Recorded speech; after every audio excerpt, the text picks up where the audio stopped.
नमस्ते दोस्तों, न्याय वेदिका में आप सभी का स्वागत है। जैसा कि आप सभी जानते हैं कि न्याय वेदिका में हम मॉडर्न इंडियन हिस्ट्री की सीरीज़ को कंप्लीट कर रहे थे। उसमें हमने पिछले कुछ क्लासेस में कंप्लीट कर लिया था arrival of European companies, British expansion in Indian territories, the revolt of 1857, peasant movements and tribal revolt, socio religious reform movement, development of press and education in India, formation of Indian national Congress, Indian national movement, Gandhian era first phase, phase of national politics, Gandhian era second phase towards independence. आज की class में हम अपने last lecture को complete करेंगे, जो कि है governor, governor general and viceroy. इसके बाद हमारा मॉडर्न इंडियन हिस्ट्री की सीरीज कंप्लीट हो जाएगी। इस टॉपिक में हम सबसे पहले कुछ प्रोमिनेंट गवर्नर्स ऑफ बंगाल को देखेंगे और उनके मेजर कॉन्ट्रीब्यूशंस जो रहे हैं उनके बारे में कुछ की पॉइंट्स हैं जिन्हें हमें जानना चाहिए, तो वो सारी चीज़ें देखेंगे। उसके बाद गवर्नर जनरल ऑफ बंगाल के बारे में जानेंगे। उसके बाद हम गवर्नर जनरल्स ऑफ इंडिया के बारे में जानेंगे। उसके बाद वाइसराय के बारे में जानेंगे, कुछ जो इंपॉर्टेंट हैं, और उनसे रिलेटेड जितने भी पॉइंटर्स हैं जो कि उनके कंट्रीब्यूशंस थे उन सब के बारे में डिटेल में यहाँ पढ़ेंगे। पिछली क्लास में जब हम रीजनल पावर देख रहे थे तो उसमें हमने पढ़ा था किस तरह से बंगाल को अंग्रेजों ने हड़प लिया था। उसमें हमने देखा था इलाहाबाद की संधि हुई थी जिसमें क्लाइव जो है मेन हुआ करता था। तो क्लाइव से ही पहले गवर्नर की स्टार्टिंग मानी जाती है कि क्लाइव भारत का पहला गवर्नर था। तो जो बंगाल का पहला गवर्नर था वो था क्लाइव। यहाँ पे कुछ चीज़ों को आप जान लीजिए कि कब गवर्नर हुआ करते थे, उसके बाद कब गवर्नर जनरल आया, उसके बाद कब वायसराय का पोस्ट आया। तो ये चार्ट आपके लिए इंपॉर्टेंट है। पहले बंगाल में फर्स्ट गवर्नर की बात करें, फर्स्ट गवर्नर ऑफ बंगाल, तो वो था लॉर्ड क्लाइव। उसके बाद हम देखते हैं बंगाल का जो गवर्नर था लॉर्ड क्लाइव, ये जो बंगाल के गवर्नर की पोस्ट थी उसको बदल के कर दिया गया बंगाल के गवर्नर जनरल की पोस्ट, बंगाल गवर्नर जनरल। मैं इसे जी करके लिख दे रही हूँ, गवर्नर जनरल। और ये किस एक्ट के थ्रू किया गया? ये 1773 का रेगुलेटिंग एक्ट था, 1773 रेगुलेटिंग एक्ट, रेगुलेटिंग एक्ट। तो इसके द्वारा क्या किया गया कि बंगाल के गवर्नर को बंगाल का गवर्नर जनरल बना दिया गया और बंगाल का पहला गवर्नर जनरल था लॉर्ड हेस्टिंग्स।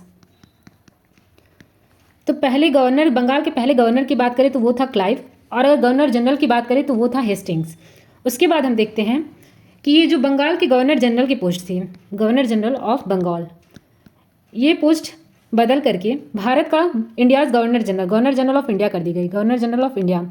यानी कि अब गवर्नर जनरल का पोस्ट केवल बंगाल तक सीमित नहीं रहेगा, अब ये पूरे भारत का गवर्नर जनरल कहलाएगा। और ये किया गया था 1833 का चार्टर एक्ट, 1833 चार्टर एक्ट। इसके द्वारा गवर्नर जनरल ऑफ बंगाल को गवर्नर जनरल ऑफ इंडिया बना दिया गया। और अगर first governor general of India की बात करें तो वो था बेंटिक, लॉर्ड विलियम बेंटिक। उसके बाद हम देखते हैं कि जो भारत का गवर्नर जनरल था, गवर्नर जनरल ऑफ इंडिया, इस पोस्ट को बदल दिया गया था। हम इसे 1857 की क्रांति का जो चैप्टर था उसमें मैंने आपको बताया था कि government of India act 1858, government of India act 1858, इसके द्वारा क्या किया गया कि गवर्नर जनरल ऑफ इंडिया को वायसराय ऑफ इंडिया बना दिया गया, वायसराय ऑफ इंडिया। और उस टाइम पे जो last governor general of India था जिसका नाम था कैनिंग, तो last governor general of India को ही फर्स्ट वायसराय ऑफ इंडिया बना दिया गया जिसका नाम था लॉर्ड कैनिंग। और उसके बाद हम देखते हैं वायसराय ऑफ इंडिया, ये पोस्ट ऐसे ही रहा था जब तक कि भारत स्वतंत्र नहीं हो गया था। उसके बाद जब इंडिपेंडेंस एक्ट 1947 आया, इंडिपेंडेंस एक्ट 1947, इसके बाद क्या किया गया कि वायसराय ऑफ इंडिया को फिर से गवर्नर जनरल ऑफ इंडिया बना दिया। और यहीं पे हम देखते हैं इंडिपेंडेंट इंडिया का फर्स्ट गवर्नर जनरल था, फर्स्ट गवर्नर जनरल वो था लॉर्ड माउंटबेटन। और यहीं हम देखते हैं कि इसके लास्ट और जो पहले भारतीय गवर्नर जनरल थे, लास्ट और फर्स्ट इंडियन गवर्नर जनरल थे of India, general of India, वो थे सी गोपालाचारी।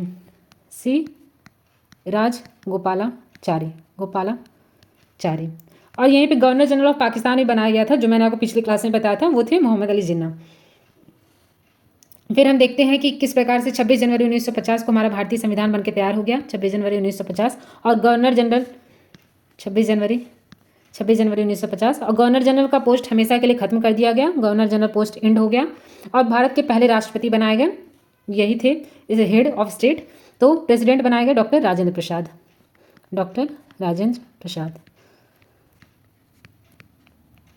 तो ये जो घटनाक्रम, ये जो कालक्रम है सभी वायसराय का और गवर्नर जनरल और जनरल का, ये हमें याद होना चाहिए। यहाँ पे ध्यान रखिएगा, पहला जो फर्स्ट गवर्नर था ऑफ बंगाल वो था क्लाइव, और first governor general of Bengal की बात करें तो वो था हेस्टिंग्स, उसके बाद हम देखते हैं गवर्नर जनरल ऑफ इंडिया बना दिया गया गवर्नर जनरल ऑफ बंगाल को, तो वो था बेंटिक।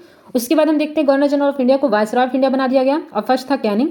उसके बाद वायसरॉय ऑफ इंडिया की पोस्ट को फिर से गवर्नर जनरल ऑफ इंडिया बनाया गया और फर्स्ट थे माउंटबेटन और लास्ट और फर्स्ट इंडियन थे सी राजगोपालाचारी। अब हम कुछ जो इंपॉर्टेंट गवर्नर जनरल और वायसराय थे भारत में, उन सब के बारे में कुछ चीज़ों को जान लेते हैं।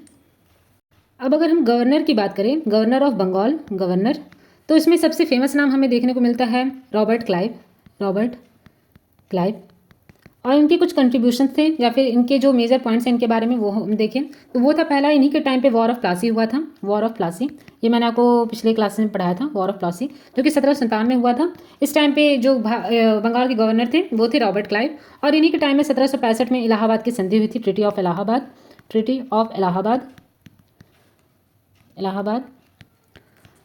हम देखते हैं इन्हीं के टाइम पे जो बंगाल में डुअल सिस्टम था वो इस्टेब्लिश किया गया, डुअल सिस्टम, ये भी इंपॉर्टेंट पॉइंट है। उसके बाद हम गवर्नर के बाद देखते हैं गवर्नर जनरल, जिसमें कुछ फेमस गवर्नर जनरल थे, वो थे हेस्टिंग्स। ये first governor general of Bengal थे, वारेन हेस्टिंग्स। इनकी मेजर कंट्रीब्यूशन की बात करें तो ये बंगाल के फर्स्ट गवर्नर जनरल हैं, फर्स्ट गवर्नर जनरल। और इनके टाइम पे जो डुअल सिस्टम था जिसको क्लाइव ने इस्टेब्लिश किया था, उस डुअल सिस्टम को एंड कर दिया गया था, डुअल सिस्टम एंड। और यहीं पे हम देखते हैं 1774 में कलकत्ता यहाँ पे सुप्रीम कोर्ट की स्थापना की गई थी और इसके फर्स्ट जो है न्यायाधीश जो थे, जज थे जस्टिस एलिजा इम्पे। ये नाम इंपॉर्टेंट है, ध्यान में रखिएगा। उसके बाद हम देखते हैं कि इन्हीं के टाइम पे 1784 में 1784 में एशियाटिक सोसाइटी ऑफ बंगाल की स्थापना की गई थी, एशियाटिक सोसाइटी ऑफ बंगाल। ये वारेन हेस्टिंग्स के टाइम पे ही की गई थी, विलियम जोन्स के द्वारा। ये भी हम पिछले क्लास में देख चुके हैं, विलियम जोन्स ने Asiatic Society of Bengal establish किया था, विलियम जोन्स।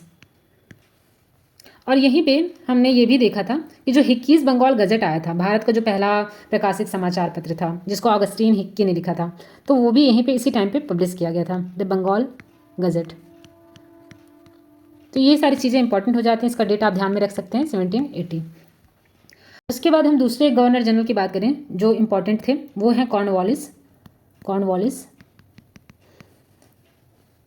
इसमें हम देखते हैं कि इनको ही सिविल सर्विस का जनक माना जाता है कि सिविल सर्विसेज इन्होंने ही स्टार्ट की थी, सिविल सर्विसेज।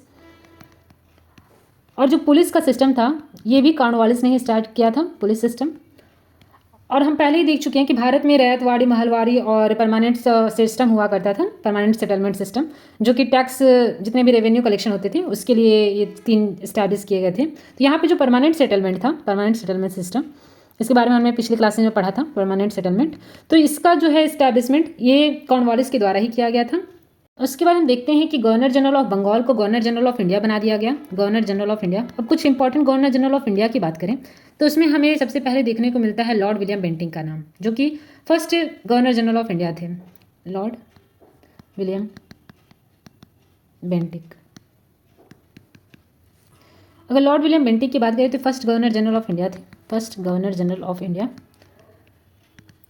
और इन्हीं के टाइम पे लॉ कमीशन आया था भारत में, लॉ कमीशन 1834 में, जिसके अध्यक्ष मैकाले थे। इसके बारे में मैंने आपको पिछले क्लास में बताया था। और इन्हीं के टाइम पे सती प्रथा को इंड किया गया था। इन्होंने राजा राम मोहन राय के साथ मिलकर बहुत सारा रिफॉर्म का काम किया था, सती प्रथा इंड। और इन्होंने स्लेवरी को इंड करने के लिए एक एक्ट भी बनाया था। पर यहाँ पे ध्यान रखिएगा कि इस एक्ट को जो इन्फोर्स कराने का काम किया था, अगर कोई पूछे कि स्लेवरी का जो इंड था वो किसने किया था, तो वो एलन बरो थे, लॉर्ड एलन बरो। ये नाम यहाँ पे ध्यान में रखिएगा, वो एलन बरो थे, ना कि लॉर्ड विलियम बेंटिक। दास प्रथा को अंत करने वाले एलन बरो थे। उसके बाद हम देखते हैं गवर्नर जनरल ऑफ इंडिया में एक फेमस नाम है डलहौजी, जिसने राज्य को हड़पने की नीति अपनाई थी, लैप्स डॉक्ट्रिन था डलहौजी। अगर हम डलहौजी की बात करें तो इनका ही था डॉक्ट्राइन ऑफ लैप्स, जिसके द्वारा इन्होंने झांसी, सतारा इन सबको हड़प लिया था, अवध को हड़प लिया था। कुशासन के आधार पे, माल एडमिनिस्ट्रेशन के आधार पे अवध को हड़प लिया था। हमने पिछले सेशन में देखा था इस चीज़ को। और इन्हीं के टाइम पे जो इंडिया में फर्स्ट ट्रेन स्टार्ट की गई थी 1853 को, मुंबई से लेकर थाने के बीच में 34 किलोमीटर। और इन्हीं के टाइम पे हम देखते हैं कि वुड्स डिस्पैच आया था, वुड्स डिस्पैच, जो कि एजुकेशन सिस्टम से रिलेटेड था, एजुकेशन में रिफॉर्म लाने के लिए, जिसे मैग्ना कार्टा ऑफ एजुकेशन भी कहा जाता है। वुड्स डिस्पैच इन्हीं के टाइम पे आया था। कि कुछ पॉइंट इंपॉर्टेंट हैं। उसके बाद हम देखते हैं एक और गवर्नर जनरल ऑफ इंडिया थे, एक कैनिंग।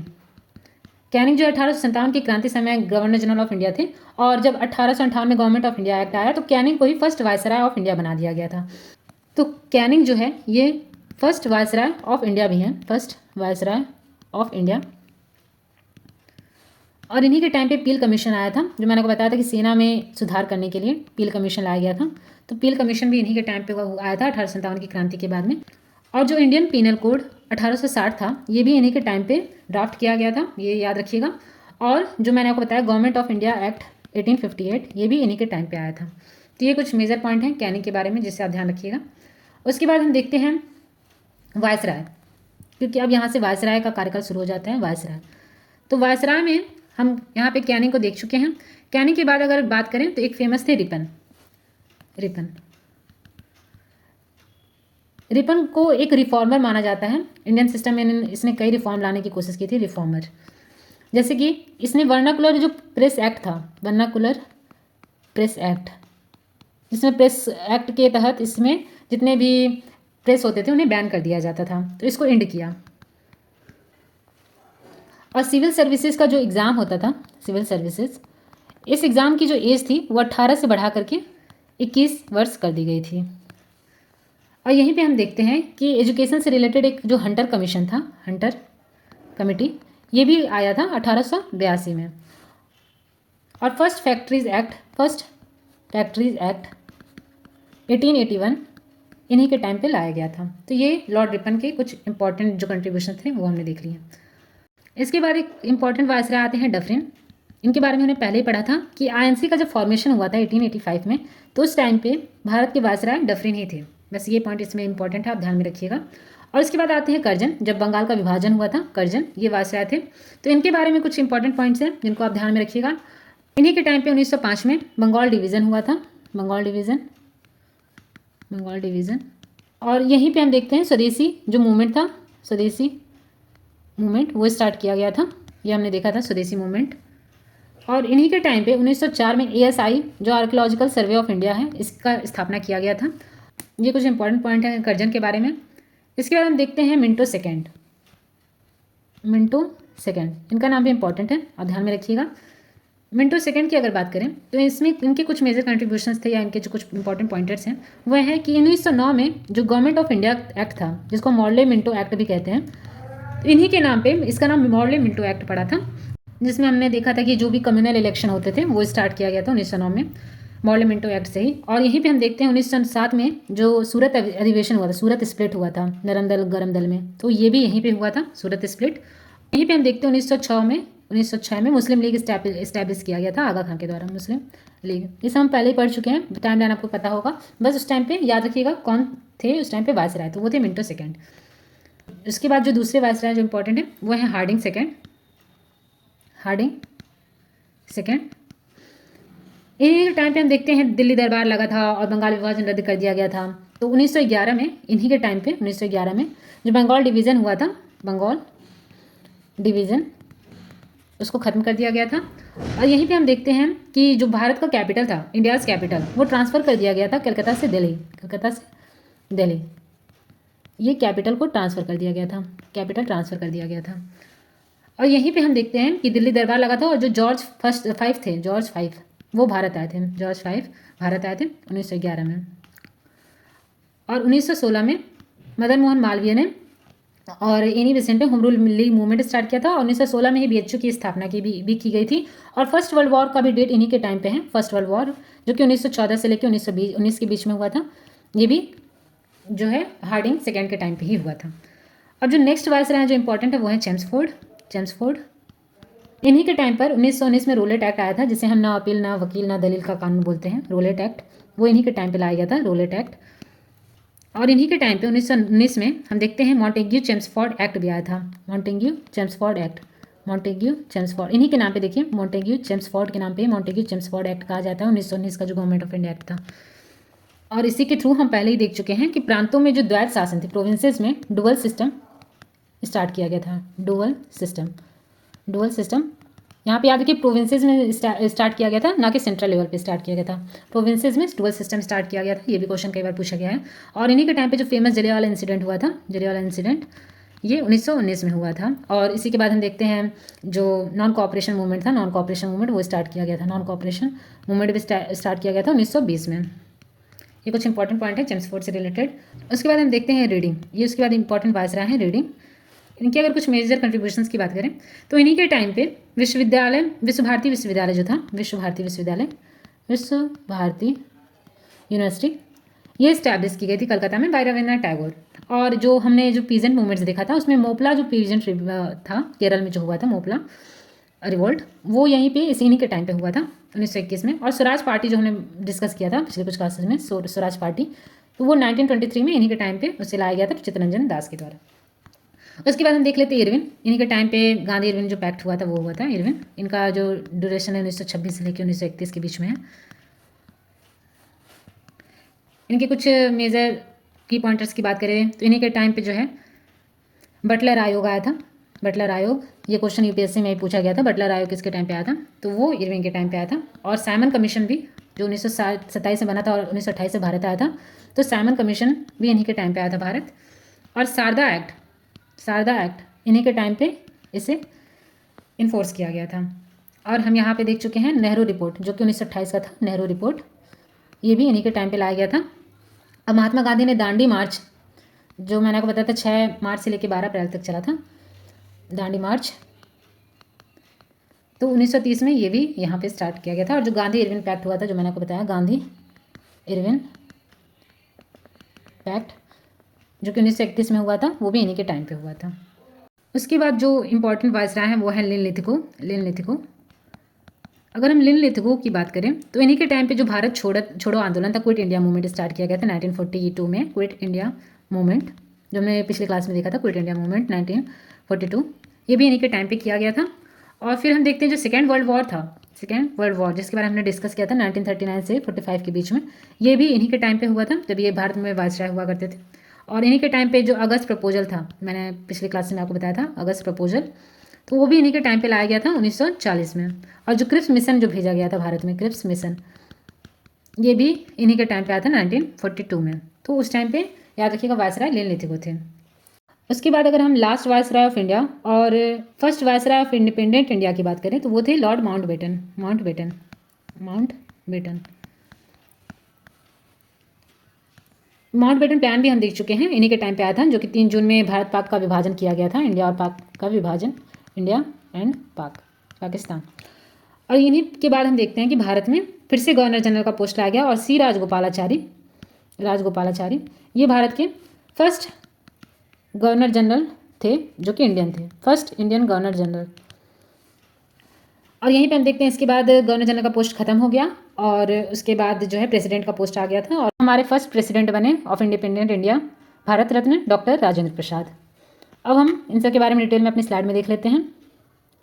देखिए यहाँ पे लॉर्ड क्लाइव के बारे में बताया गया है कि इन्हीं के टाइम पे जो बैटल ऑफ प्लासी हुआ था वो इन्हीं के टाइम पे हुआ था और इसके बाद गवर्नर ऑफ बंगाल का पोस्ट बनाया गया था। और ये बैटल ऑफ बक्सर भी याद रखिएगा आप। और अदर गवर्नर की बात करें तो यहाँ पे कोई इंपॉर्टेंट इतना है नहीं, आप इसे इग्नोर कर सकते हैं, मैंने जो इंपॉर्टेंट था वो आपको लिख के बता दिया है। वारेन हेस्टिंग्स की बात करें तो देखिए लास्ट गवर्नर ऑफ बंगाल थे, first governor general under regulating act 1773, ये याद रखिएगा। और मैंने बताया था कि इन्हीं के टाइम पे कलकत्ता में सुप्रीम कोर्ट की स्थापना की गई थी जिसके चीफ जस्टिस थे एलिजा इम्पे। उसके बाद ये पिट्स इंडिया एक्ट याद रखिएगा 1784 इन्हीं के टाइम पे आया था और कुछ इंपॉर्टेंट है नहीं। लॉर्ड कॉर्नवालिस की बात करें ये याद रखिएगा कि father of Indian civil services और पुलिस सर्विस इन्हें ही माना जाता है लॉर्ड कॉर्नवालिस को। और परमानेंट सेटलमेंट 1793 में इन्होंने ही इंट्रोड्यूस किया था। उसके बाद लॉर्ड वेलेस्ली की बात करें तो इन्हीं के टाइम पे ये याद रखिएगा फोर्थ एंग्लो मैसूर वॉर, ये वेलेस्ली के टाइम पे हुआ था। और जो सब्सिडरी अलायंस था उस कॉन्सेप्ट को इंडिया में लाने वाला भी लॉर्ड वेलेस्ली था। हैदराबाद में हमने देखा था कि हैदराबाद में इसने स्टार्ट किया था, Hyderabad subsidiary alliance, subsidiary alliance, ये हमने देखा था पिछले क्लास में अलायंस। यहाँ पे ये भी ध्यान रखिएगा सेकेंड एंग्लो मराठा वार ये भी इनके टाइम पे हुआ था। और सब्सिडरी अलायंस देखिए Pioneer of subsidiary alliance system in India. और जो इसने सब्सिडरी अलायंस करके हैदराबाद, मैसूर, पेशवा, भोसले, सिंधिया इन सबको अपने कब्जे में कर लिया था। और फोर्ट विलियम कॉलेज भी कलकत्ता में इसने ही फाउंड किया था फॉर ट्रेनिंग ऑफिशियल्स। उसके बाद गवर्नर जनरल ऑफ इंडिया की बात करें तो इसमें हम देखते हैं लॉर्ड विलियम बेंटिक को, जो कि first governor general of India था, और इसने चार्टर एक्ट 1833 ये पास किया था, और फर्स्ट लॉ कमीशन ये 1833 में इसने फॉर्म किया था। तो ये याद रखिएगा कि सती प्रैक्टिस इसके टाइम पे अबॉलिश की गई थी। ठगी जो कल्ट हुआ था उसे भी सप्रेस करने का काम किया था। और इन्हीं के टाइम पे जो चार्ल्स मेटकाफ थे, जिसे मुक्तिदाता कहा जाता है प्रेस का, वो उसने लिबरेट किया था इंडियन प्रेस विया प्रेस लॉ। लॉर्ड डलहौजी की बात करें तो इसने ही सेकेंड एंग्लो सिख वॉर ये लड़ा था, आगे अनेक्स्ट पंजाब और पंजाब को अनेक्स कर लिया था। और सेकेंड जो एंग्लो बर्मीज वॉर था, वॉर का आप याद रखिएगा किसके अंडर में क्या हुआ था। सेकेंड एंग्लो सिख वॉर ये इसके टाइम पे हुआ था, सेकेंड एंग्लो बर्मीज वॉर ये इसके अंडर में हुआ था, और पीछे हमने देख लिया है।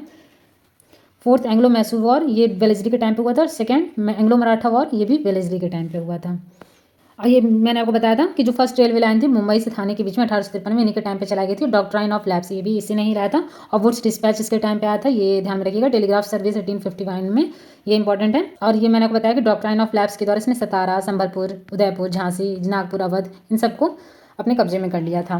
ये यहाँ पे इंपॉर्टेंट है। उसके बाद अगर हम वायसराय की बात करें तो वायसराय का post government of India act 1858 के द्वारा लाया गया था, जब 1857 का रिवोल्ट हुआ था उसके बाद। अगर हम कुछ इंपॉर्टेंट वायसरायज की बात करें तो last governor general of first viceroy ये थे लॉर्ड कैनिंग, इनका नाम ध्यान में रखिएगा। और इन्होंने पास किया था हिंदू विडो रीमैरिज एक्ट, ये इंपॉर्टेंट हो गया। और इंडियन पीनल कोड और कोड ऑफ सिविल प्रोसीजर ये भी इन्हीं के टाइम पे लाया गया था, ये चीज़ इंपॉर्टेंट है, ध्यान में रखिएगा। अगर लॉर्ड लिटन की बात करें तो इनके टाइम पे ही वर्नाकुलर प्रेस एक्ट लाया गया था 1878 में। और एक पॉइंट याद रखिएगा कि सिविल सर्विसेज की जो एग्जाम की एज लिमिट थी वो उन्होंने 21 से 19 ईयर्स कर दी थी, रिड्यूस कर दी थी। और लॉर्ड रिपन के टाइम पे इसे जो है 18 से 21 वर्ष किया गया था, और इन्होंने लॉर्ड लिटन ने इसे रिड्यूस कर दिया था। और इनका पेन नेम आप ध्यान में रखिएगा, ओवन मेरेडिथ, ये इनका पेन नेम हुआ करता था लॉर्ड लिटन का। उसके बाद अगर लॉर्ड रिपन की बात करें तो देखिए मैंने आपको बताया कि इन्होंने ही सिविल सर्विसेज की जो एज थी जो रिड्यूस की गई थी उसको फिर से 21 वर्ष कर दिया था। और फर्स्ट फैक्ट्री एक्ट जो कि 1881 में आया था, इन्हीं के टाइम पे आया था। हंटर कमीशन में इन्हीं के टाइम पे आया था। इल्बर्ट विल कॉन्ट्रोवर्सी जो 1883 की थी वो इनके टाइम पे हुई थी, और इन्हें सेवियर ऑफ इंडिया भी कहा जाता है, ये पॉइंट इंपॉर्टेंट आप ध्यान में रखिएगा। और इन्होंने ही रिपील कर दिया था वर्नाकुलर प्रेस एक्ट, ये चीज़ इंपॉर्टेंट है। और फिर उसके बाद देखते हैं लॉर्ड कर्जन, इनके टाइम पे बंगाल विभाजन हुआ था। तो यहाँ पे हम देखते हैं कि इनके टाइम पे कुछ इंडियन यूनिवर्सिटीज़ एक्ट पारित की गई थी 1904 में, ये इंपॉर्टेंट है। पार्टीशन ऑफ बंगाल का इन्होंने ही ऑर्डर दिया था। और एक रेलवे बोर्ड इन्होंने स्टैब्लिश किया था 1905 में, जो कितना इंपॉर्टेंट है नहीं। उसके बाद हम लॉर्ड हेडिंगे सेकंड की बात करें तो इन्होंने ही वेलकम किया था किंग जॉर्ज जो 5th थे उनको। दिल्ली दरबार इन्हीं के टाइम पे लगा था, और दिल्ली को जो है वहाँ से कैपिटल बना दिया गया था, कलकत्ता से ट्रांसफर करके।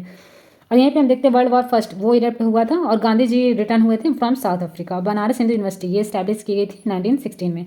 उसके बाद लॉर्ड चैम्सफोर्ड की बात करें तो इनके टाइम पे होम रूल मूवमेंट लॉन्च किया गया था एनी बेसेंट और बाल गंगाधर तिलक के द्वारा। और सेटलर कमीशन आया था 1970 में। और चंपारण सत्याग्रह ये 1917 में गांधी जी के द्वारा स्टार्ट किया गया था। और रूलेट एक्ट पास किया गया था 1919 में। और मॉन्टेग्यू चैम्सफोर्ड जो एक्ट जिसे कहा जाता है वो भी इन्हीं के टाइम पे पास किया गया था, मॉन्टेग्यू चैम्सफोर्ड रिफॉर्म एक्ट 1919 ये। और नॉन कॉपरेशन मूवमेंट भी इन्हीं के टाइम पे स्टार्ट हुआ था।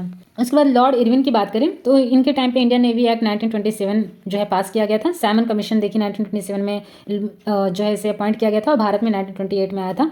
और असेंबली बॉम्ब केस जो भगत सिंह और बटुकेश्वर के द्वारा किया गया था और ट्राइड किया गया था बाद में 1929 में, ये भी हम देखते हैं इन्हीं के टाइम पे हुआ था। और जो पूर्ण स्वराज की मांग की गई थी complete independence at Lahore session, ये मैंने आपको पिछले सेशन में बताया था, तो ये भी इन्हीं के टाइम पे किया गया था। और दांडी मार्च जो महात्मा गांधी के द्वारा स्टार्ट किया गया था 12 मार्च को, और ये खत्म हुआ था 6 अप्रैल 1930 को।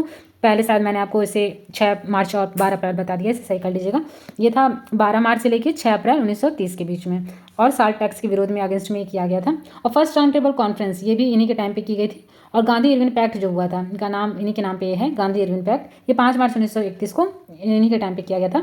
लॉर्ड लिन नीतिकों की बात करें तो यहाँ पे ही जो हरिपुरा सेशन हुआ था, त्रिपुरी क्राइसिस जो मैंने आपको बताया था, सुभाष चंद्र बोस से इससे रिलेटेड थे, तो ये भी इन्हीं के टाइम पे किया गया था। और अगस्त का ऑफर आया था, ये याद रखिएगा। Muslim League adopt Pakistan resolution at Lahore, ये भी हमने देख चुका है।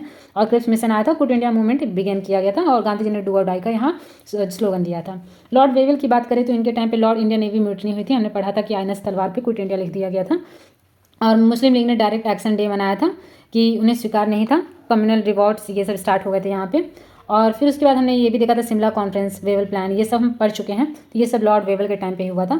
उसके बाद अगर हम लास्ट वायसराय की बात करें तो वो थे लॉर्ड माउंटबेटन, इन्हीं के टाइम पे माउंटबेटन प्लान आया था 3 जून को, और इंडिया और पाकिस्तान में डिवीजन कर दिया गया था। और इंडियन इंडिपेंडेंस बिल इंट्रोड्यूस किया गया था ब्रिटिश पार्लियामेंट में, और इसे पास कर दिया गया था। 15 अगस्त 1947 को भारत को आज़ाद कर दिया गया था। तो ये हमने देख लिया है कुछ इंपॉर्टेंट वायसराय को।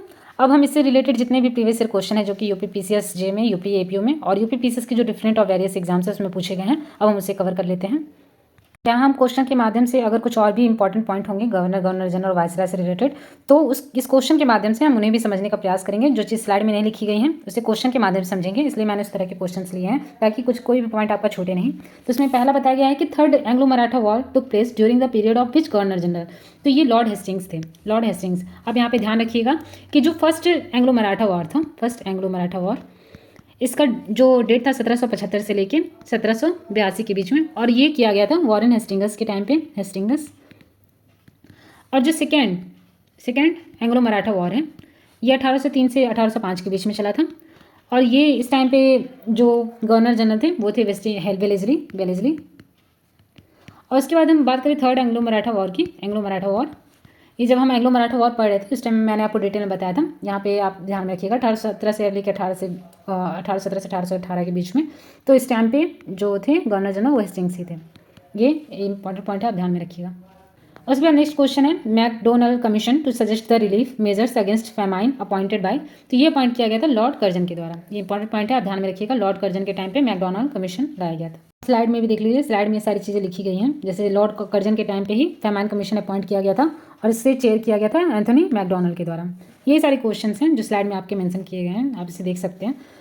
ज़्यादा से ज़्यादा पॉइंट जितने भी इंपॉर्टेंट पॉइंट्स हैं आप बस उन्हें ध्यान में रखिएगा।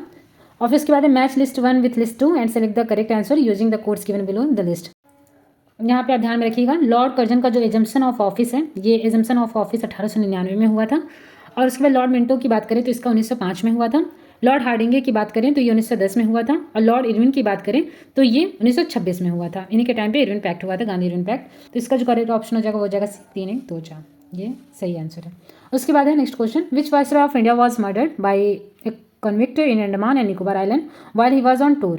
तो ये क्वेश्चन मैंने पहले भी आपको पढ़ाया हुआ है, ऐसे इसका आंसर हो जाएगा लॉर्ड मेयो। पिछले कुछ क्लासेस में जब मैं कवर कर रही थी अंडमान निकोबार के बारे में तो उस टाइम पे एक क्वेश्चन था लॉर्ड मेयो, इसका आंसर हो जाएगा।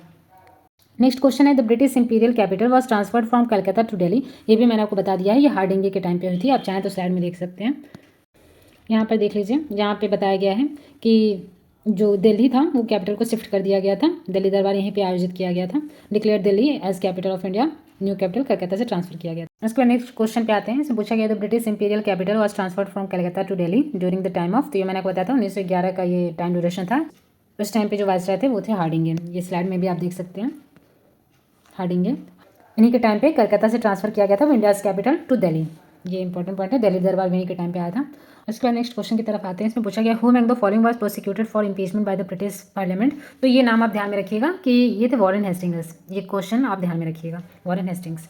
उसके बाद the enforcement of the public service was done in. तो ये मैंने आपको बताया था कि जो पब्लिक सर्विस जो इन्फोर्समेंट हुआ था फर्स्ट टाइम पे वो कॉर्नवालिस के टाइम पे हुआ था, टेन्योर ऑफ कॉर्नवालिस। ये स्लाइड में आप देख लीजिए। देखिए कॉर्नवालिस को ही father of Indian civil service और पुलिस सर्विस माना जाता है। तो यही क्वेश्चन यहाँ पूछा गया है। उसके बाद नेक्स्ट क्वेश्चन है subsidiary alliance was implemented during the rain of. तो ये भी हम देख चुके हैं, सब्सिडरी अलायंस जो इंडिया में स्टार्ट किया था वो थे लॉर्ड वेलेस्ली, और हैदराबाद में इन्होंने सब्सिडरी अलायंस की थी लॉर्ड वेलेस्ली। ये भी स्लाइड में आप देख सकते हैं, यहाँ देख लीजिए लॉर्ड वेलेस्ली, ये इन्हें पायनियर माना जाता है of subsidiary alliance system in India. Next question की तरफ आते हैं। Who among the following governor general of Bengal was associated with third Anglo Mysore war. Third Anglo Mysore war के टाइम पे जो गवर्नर जनरल थे वो थे सर लॉर्ड कॉर्नवालिस। तो इसका भी आंसर सही हो जाएगा। जब मैं आपको मैसूर वॉर पढ़ा रही थी, एंग्लो मैसूर वॉर, तो उसमें मैंने आपको बताया था, मैंने उसी टाइम पे देखा था श्रीरंगपट्टनम की संधि हुई थी और उस टाइम पे जो है गवर्नर जनरल थे लॉर्ड कॉर्नवालिस। ये हमने देखा था जब मैं आपको ये कवर करा रही थी एंग्लो मैसूर वॉर को। नेक्स्ट क्वेश्चन की तरफ आते हैं। यहाँ पे देखिए विच one of the following pairs is not correctly matched. तो हम यहाँ पे देख चुके हैं, बस आपको ये चीज़ क्लियर होगी कि थर्ड एंग्लो मराठा वॉर ये लॉर्ड कॉर्नवालिस के टाइम पे नहीं, हेस्टिंग्स के टाइम पे हुआ था। जो मैंने आपको बताया था कि फर्स्ट एंग्लो मराठा वॉर किसके टाइम पे हुआ था, सेकंड और थर्ड। तो आपको ये भी ध्यान में रहेगा, तो आप यहाँ पे एलिमिनेशन कर लेंगे आसानी से। लॉर्ड कॉर्नवालिस के टाइम पे थर्ड एंग्लो मराठा वॉर नहीं हुई थी, गलत है, बाकी सारी सही हैं, क्योंकि लॉर्ड जो हेस्टिंग्स थे उनके टाइम पे थर्ड एंग्लो मराठा वॉर हुआ था। नेक्स्ट क्वेश्चन की तरफ आते हैं। इसमें पूछा गया है on the basis of alleged mall administration which governor general had taken the administration of Mysore state.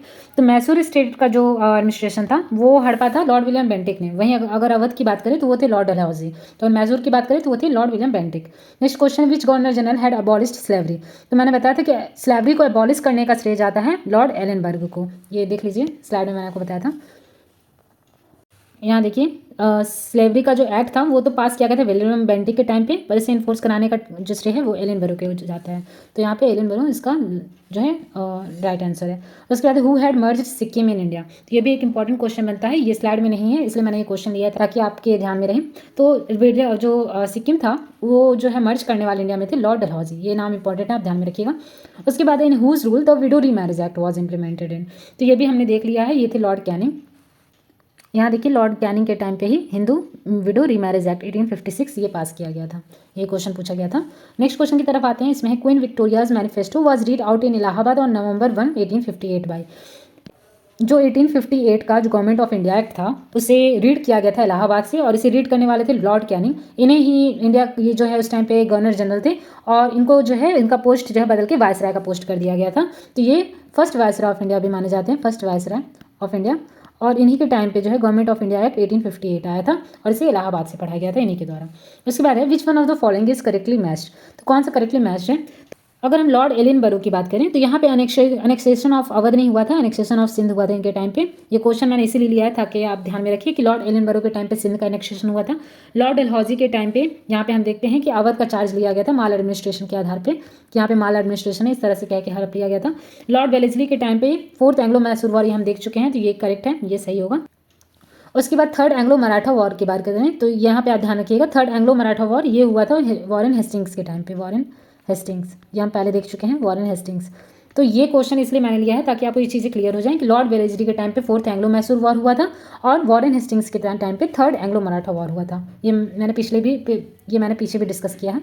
उसके बाद the archaeological survey of India was established in the period of, तो ये मैंने आपको पढ़ाया है, एक मिनट यहाँ देखिए मैंने आपको समझाया था कि लॉर्ड कर्जन के टाइम पे 1904 में जो है आर्कोलॉजिकल सर्वे ऑफ इंडिया इसे इस्टेब्लिश किया गया था, यही क्वेश्चन यहाँ पे पूछा गया था।